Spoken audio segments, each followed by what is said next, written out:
Oy oy.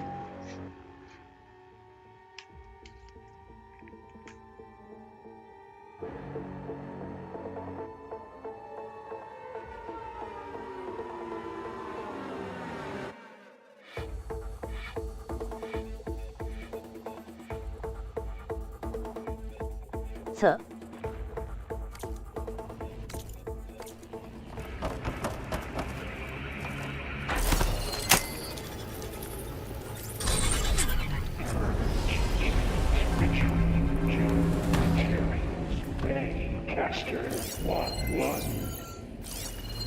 It sounds like it fled to another chamber.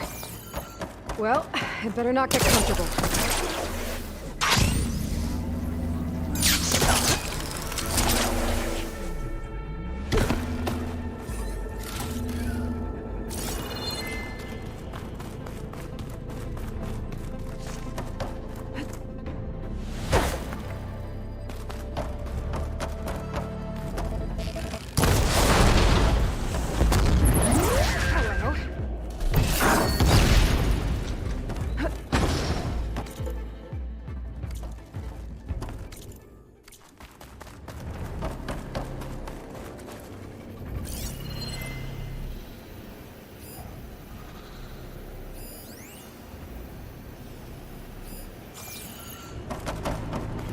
Energy containment fail. Safe for moving.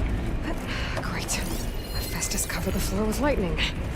Gotta find a way over it. Aloy! More machines keep coming! Please tell me you're getting close! I'm working on it. I've been smashing through a lot of machines on my side, too. I guess Aaron's missing out! Anyway, I'm making progress on the bypass, but I need something to hold the cycling module together. Maybe a ligament from one of the machine carcasses? Right? Or some luminous braiding.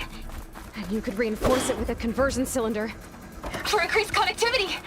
I think we can do this, Aloy.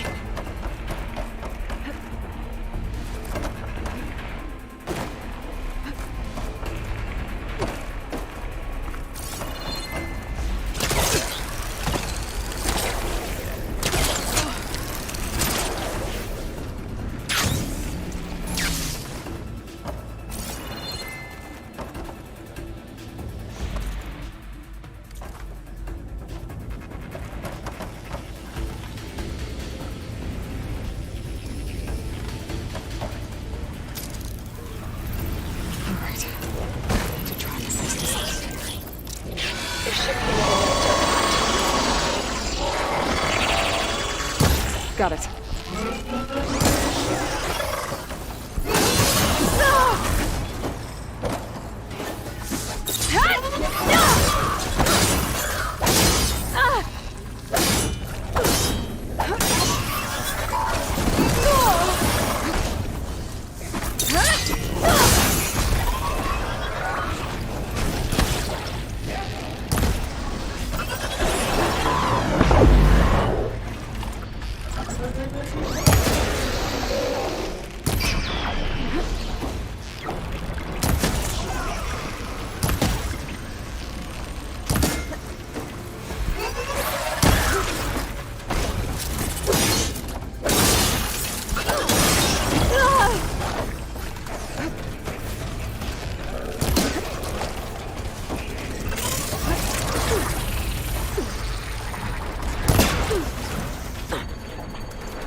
Intruder detected.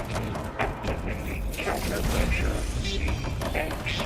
Did not lie. Oh, here we go again. That doesn't sound good. I'll try to get your access back.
Node access restored. Now you can operate it.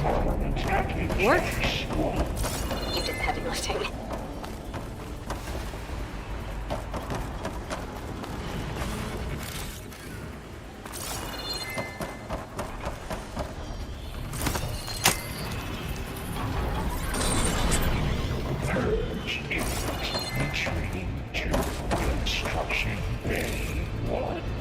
Okay. This is running out of places to hide. Aloy? I just registered a huge energy surge back in the production chamber. Something big is happening. Here too. Everything's glowing.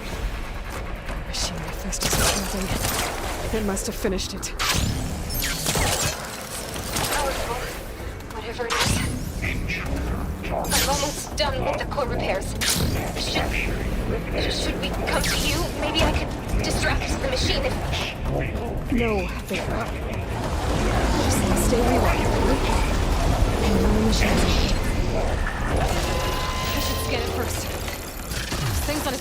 could take out its tail, stop some of its attacks.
done.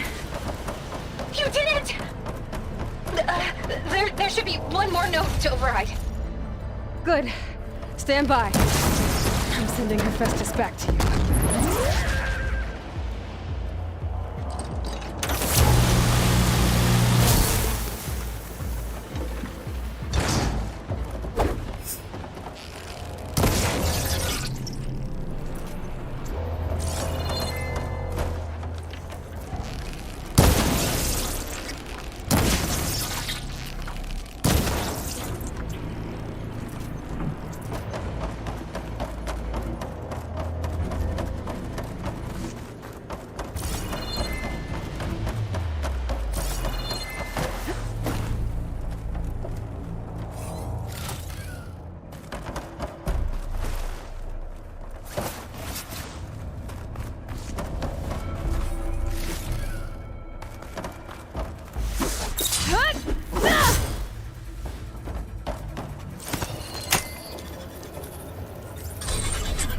No more hiding, Hephaestus! Retreating to facility core. Got it! Hephaestus is back in the core! Make sure it stays there. I'm heading back. And then we can start the merge. Because of you, Beta. I'm glad you came along. And you, Laurel.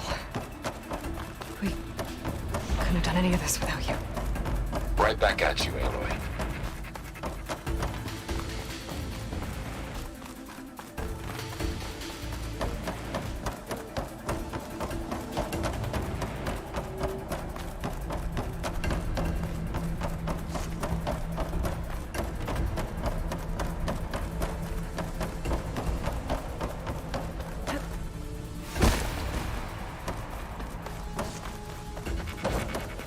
Aloy,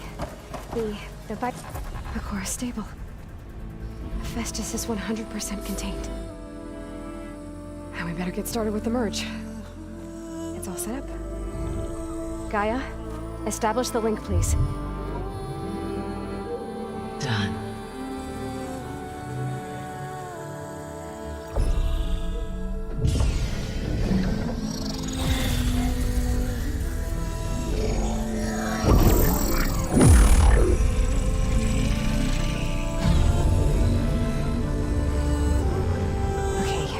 To complete the merge, we need to excise Hephaestus' malicious code.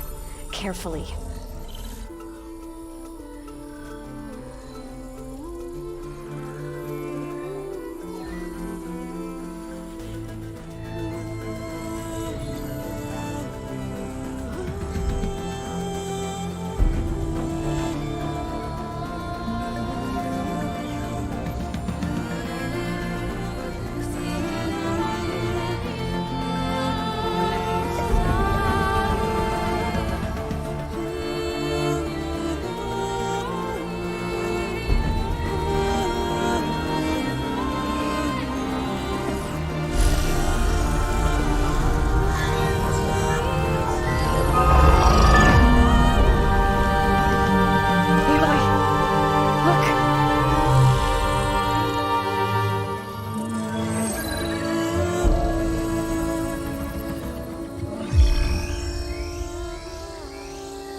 Redundant copy.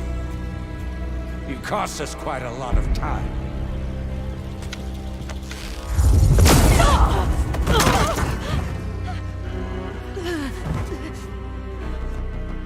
Eric, get Beta. And squash that bug while you're at it.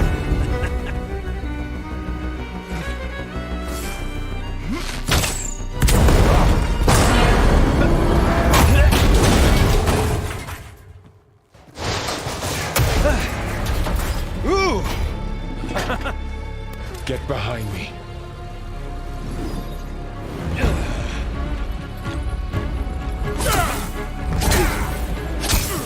Come on!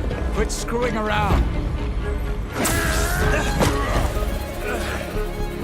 Yeah, we're having fun, right?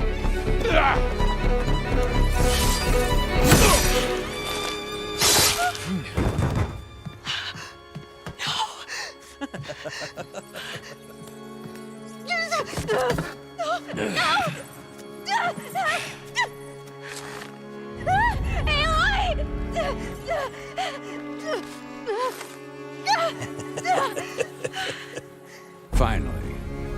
Tilda, get Gaia and Hephaestus ready for transport. Tilda! I failed. Hush.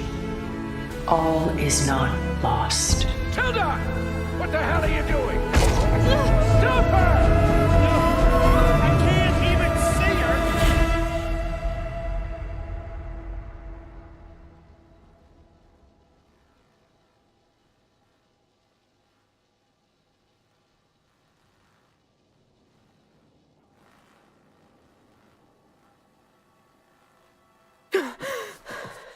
Beta.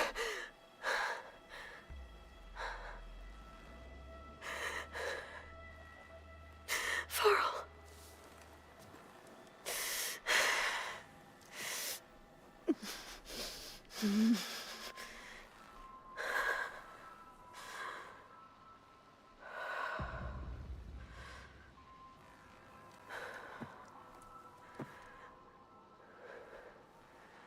Where am I? Ah, you're awake. You took quite a hit when Gerard attacked you.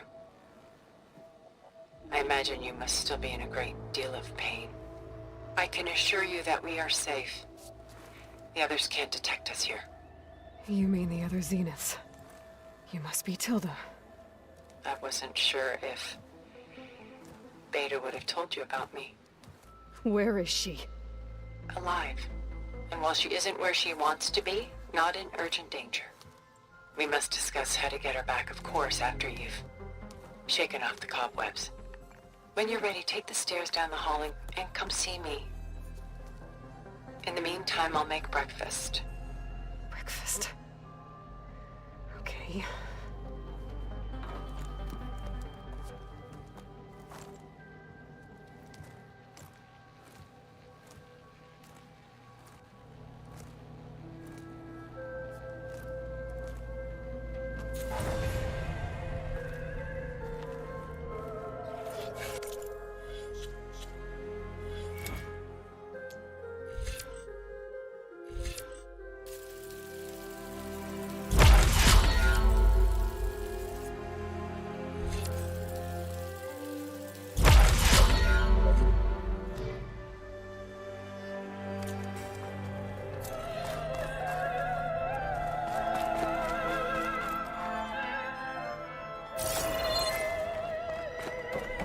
What is this?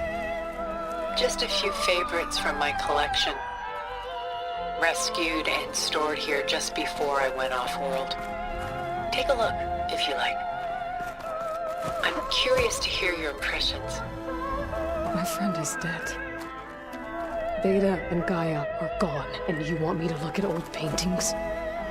Don't be so quick to dismiss the comfort we can find in art, or the insight we might gain.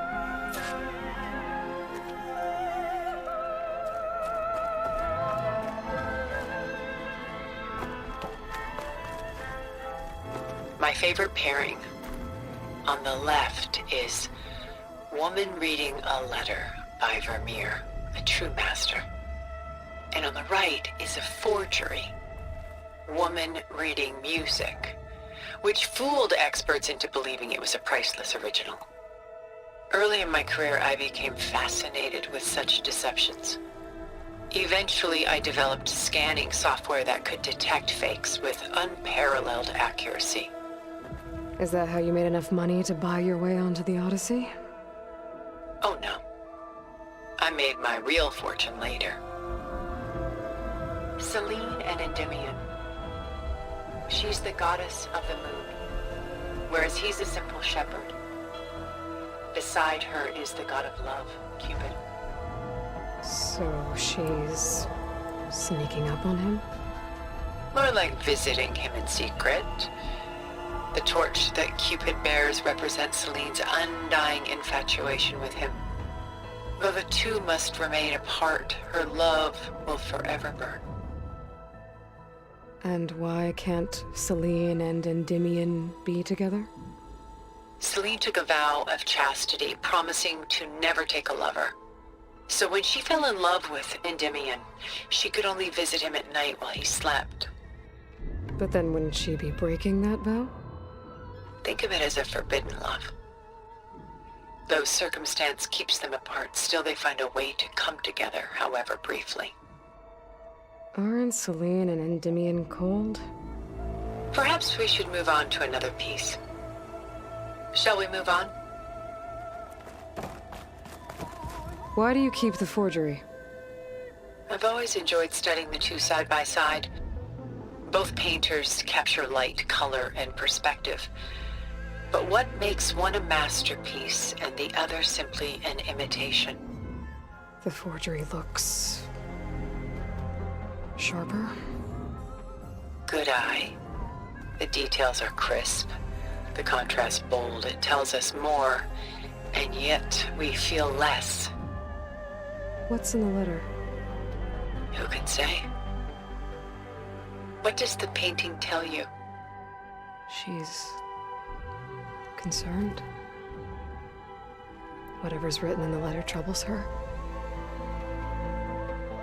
A burden she can't put down. Fascinating. Why go through so much effort to make a fake masterpiece?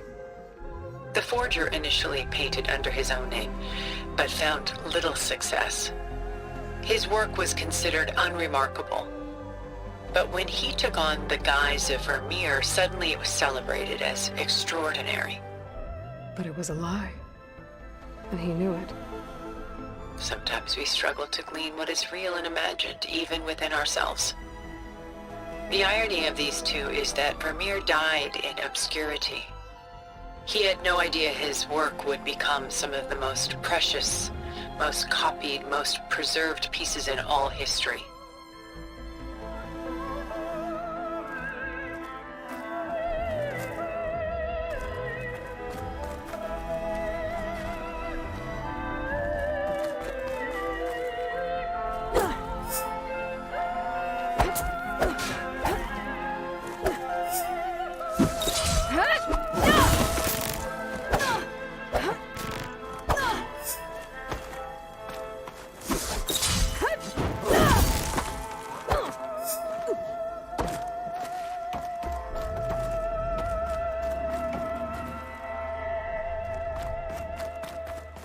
This is Rembrandt painting Jeremiah, a man in mourning. Mourning what? His home. The ancient city of Jerusalem. He foresaw its impending doom, but could do nothing to prevent it. So instead, he saved its treasures from destruction, just as I saved these works. You could say we're kindred spirits. About Jeremiah. If he knew his home would be destroyed, why didn't he save the people? Why save those relics? He tried, but no one would listen to his warning, so he saved what he could. But how did he know? He was a prophet. He saw an army invade and destroy the city in a vision. So it's more like he calculated which side would win a battle. What matters is that he was right in the end. If not for him, all those wonders would have been lost forever. At least this way, some part of his world survived. You know what I like the most about this piece? Even though he's the sole survivor, his home in ruins, left with only the remnants of his world. The light keeps the shadows at bay. There's still hope. Precisely. Take as long as you like.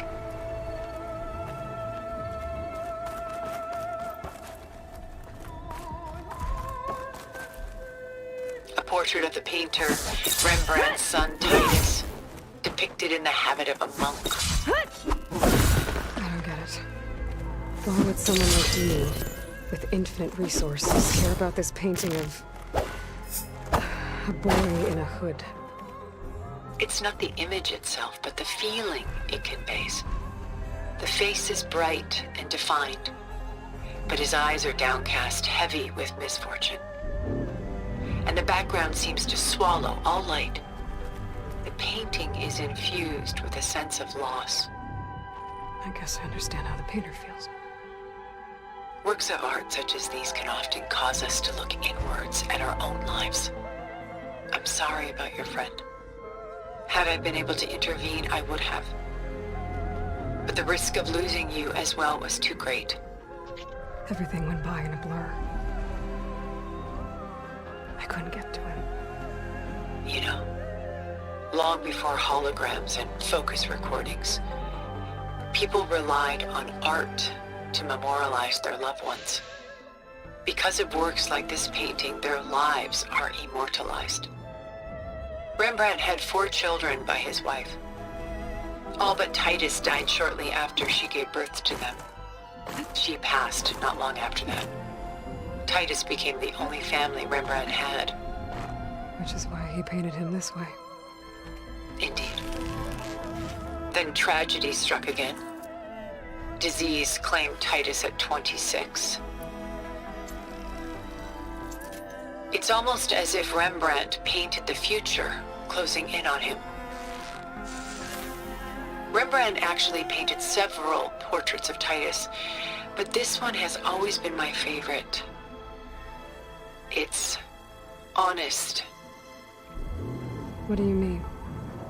In others, Titus was portrayed in brighter, livelier states, but here, Rembrandt allows himself to express his true feelings. Sorrow, fear, hope, love. Laid bare on canvas for all time. I see this one resonates deeply with you.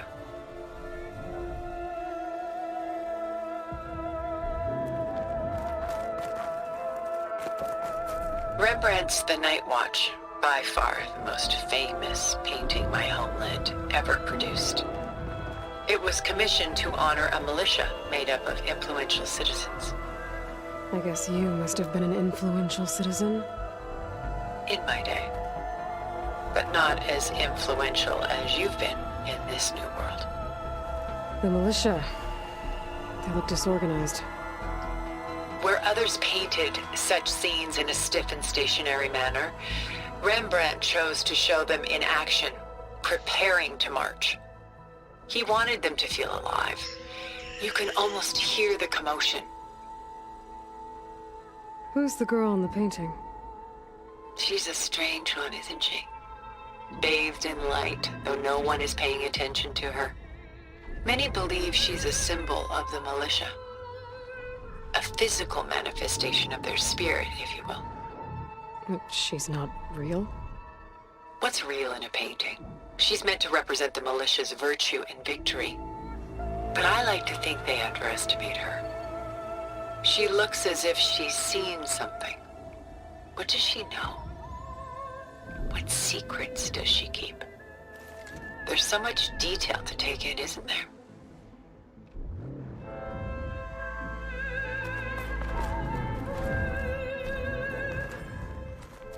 The Gust, by Willem van de Velde, the most famous of his many maritime paintings. A ship crossing into the unknown. I guess you're familiar with that. Indeed, which is why I appreciate this composition in particular. Though waves and wind threaten to destroy the ship, it perseveres, clinging to the light even as darkness closes in all around it. Where is the ship going? To a faraway land, most likely. My ancestors used ships like these to explore the world, sometimes at great cost. What were they looking for? Anything of value. They were traders willing to face unknown dangers to make their fortunes. But no matter how far they went, they always turned their sails home. So this Van de Velde only painted ships? It was his specialty, following in the footsteps of his father, Willem the Elder. The two had quite a journey of their own, taking them all the way to the court of a foreign kingdom. Did they ever come home? No, but eventually their lives worked it. Take your time.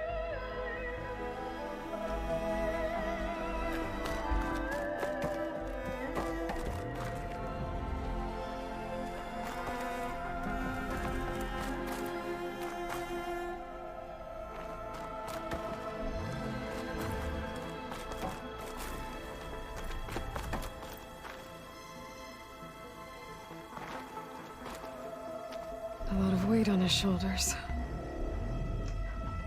I know the feeling. I should move on. Stunning, isn't it? Paintings weren't the only masterpieces of my people's golden age. This is Van Vianen's lidded ewer, molded from a single sheet of silver. What was it for? How like Elizabeth you are. Function over form.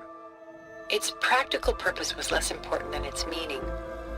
Van Vianen created it in honor of his late brother, who himself was a famous silversmith. A memorial. Yes. Such beauty from sorrow.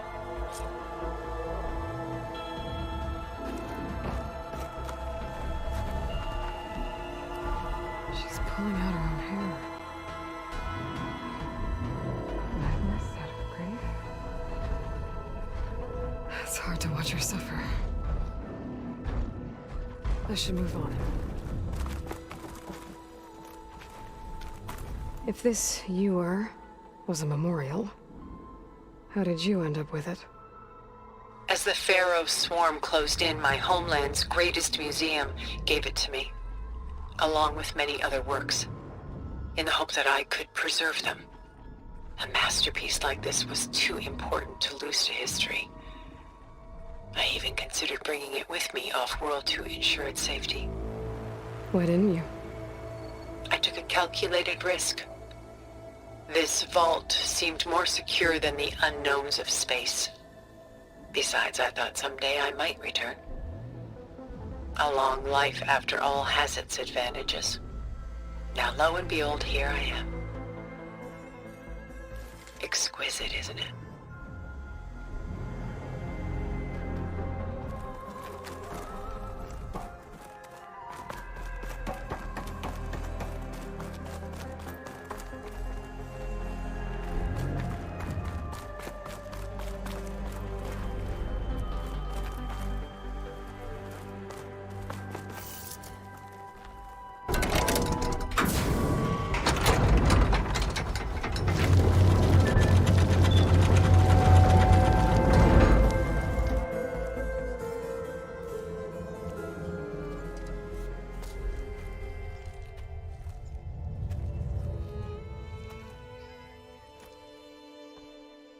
There you are. Feeling better? How did you find us? At the cauldron? And what did you do to everyone right before I passed out? All business, I see. Well, suffice it to say we were keeping a very close eye on Hephaestus, knowing we would need it at some point. Your ruse didn't fool us, and as for my little trick, it was an overload of the senses, accompanied by an energy discharge. Gerard and Eric were only momentarily disoriented due to their shields, but it rendered you unconscious while I got you out. Perhaps some breakfast might steady you a bit?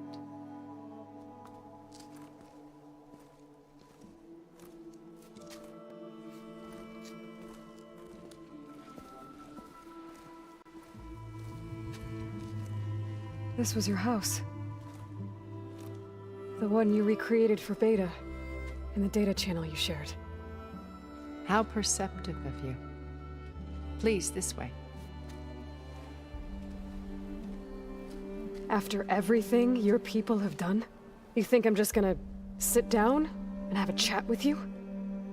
They're not my people. They never were, and especially not now. You shot off into space with them. And lived with them for 1,000 years before coming back. So what made you suddenly turn on them? Quite simply, this. My old focus. You repaired it? But that means you've seen Incredible things. What you've accomplished in 2 decades of life.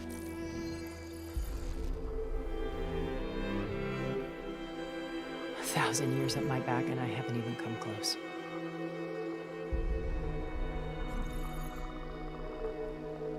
I'm sorry if I invaded your privacy, but I had to. In order to understand. To be enlightened. You truly are Elizabeth's blood. With her drive, her sense of mission, her integrity. Watching all this shamed me for the company that I've kept. Having seen it, all I want is to help you. even if it means stopping your friends? Especially so. Please, sit down.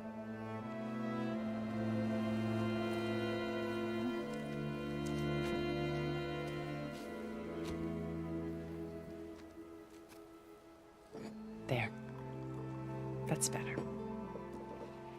Now, we must recover Beta and Gaia at all costs.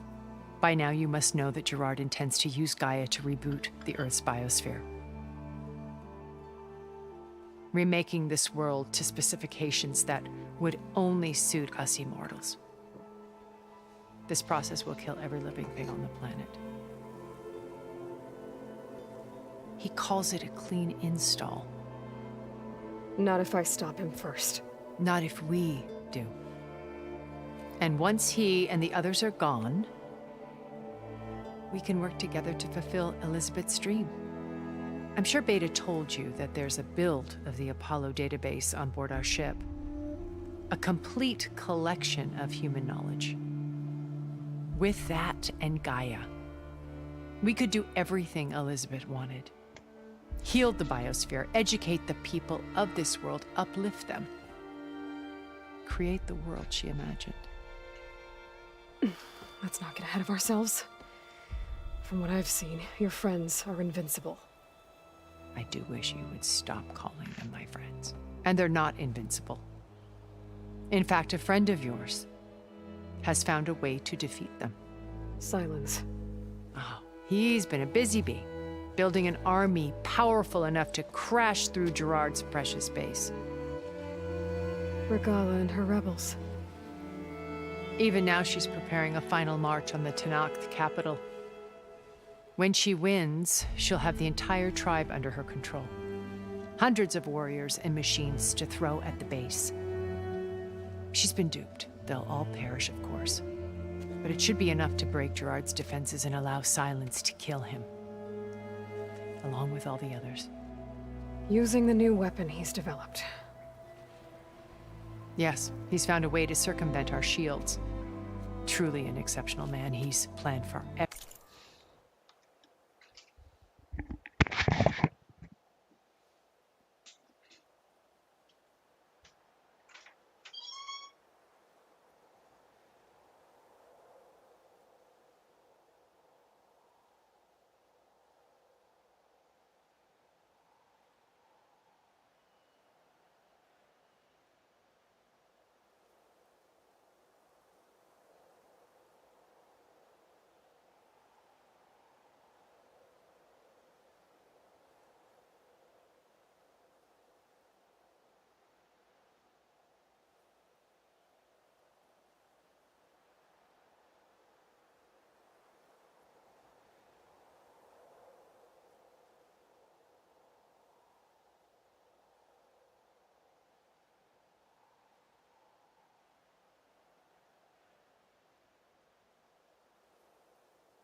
everything. Except you and me. You see, while his army is battering down Gerard's doors, you and I will sneak in through a back way. One that only I know about. While Silence and my friends are busy battling each other, we'll take back Beta and Gaia. I told you I want to help you. I mean it.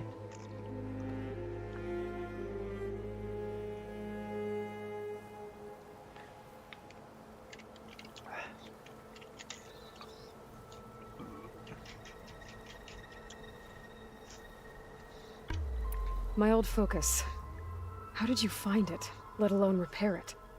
When we encountered you at the Hades Proving Lab, Gerard saw you as a redundancy. I knew better. You were a revelation. After your dramatic escape, bravo, by the way. Gerard and Eric assumed you were dead and gave up the hunt. I wasn't so sure. When the others were busy, I returned to the lab and searched for any trace of you. That's when I found this little treasure. Not easy to repair, but certainly worth the effort. As I watched your life unfold, you were like a splash of color on a worn canvas. What Liz was, and more. Did you show it to the others? Of course not. It was your actions that inspired me to defy them. It's worth noting that if I hadn't found it and watched its contents, I wouldn't have known to save you at the cauldron. You'd be dead. So I should be grateful? If you like.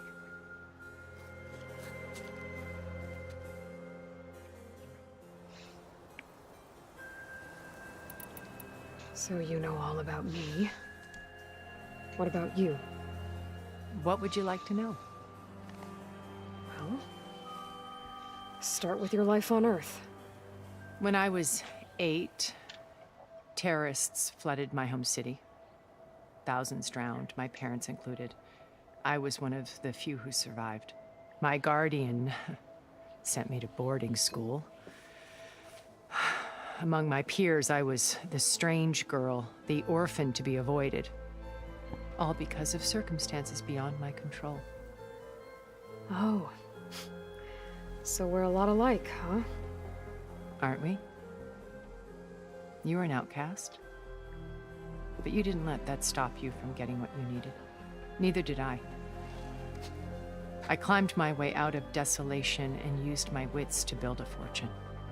First, from the technical analysis of art and the detection of forgeries. Profitable expertise in those days. But as it turned out, the software I developed was even more useful for counterintelligence. From there, it was only a short step to gathering extremely valuable intelligence on my own. You were a spy? More like a service one could turn to for information. 啊！ I had to 你 remain 怎么 on 知道我 this 太太你不 course 在睡觉？ to protect my privacy. But despite that anonymity, Far Zenith inevitably sought me out. What happened when Far Zenith approached you? They painted an irresistible vision of humanity's future. One where we need not fear, where we explored the furthest reaches of... It was only later that I realized that they only intended to bequeath this future to the rich and powerful. At the time, I 要 finally 去玩 figured it out. 配 The 新模 walls 式 were 吗？ closing in, Pharaoh's machines were 刚刚玩了 devouring 一 the 下， earth. 而且那 So 个 I 也不是控制 accepted 也不 Far 是新模式， Zenith's invitation 之前就 to a 说过 birth 了。 on the Odyssey. I wanted Liz to come, but she had nobler plans, as you well know. So you didn't know the other Zeniths were monsters until it was too late? 好，等我。 I knew some 开 of them were. Certainly. It wasn't until we were off planet that I understood the true scope of 等我 their 没， greed. 你先开啊！ I was grateful to 来 simply 加 be 加 alive, 快 but 1个小时。 the others became... They built a core fantasy. Oh. Could be... It wasn't like... As the deck alone yet... Now find... To do what? Help you to fulfill a better future. 啊。